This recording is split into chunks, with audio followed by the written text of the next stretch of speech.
Hi, so I wanted to recreate this Marilyn Monroe dress that she wore in 1956 for a while now, and I actually came across a really similar one in a secondhand shop. It was this one, it was also really cheap, and I just had to do some smaller minor adjustments.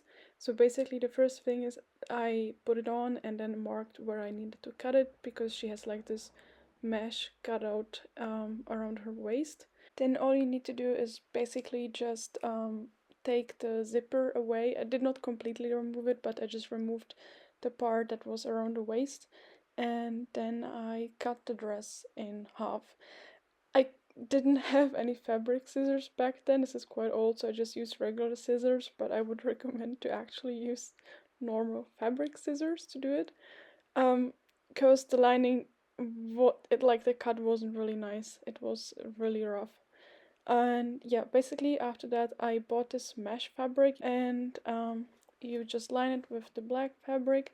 My dress also had like a lining inside, so I did not remove that, I kept it, but I just removed the part that was around the waist as well so that you can see the sheer fabric.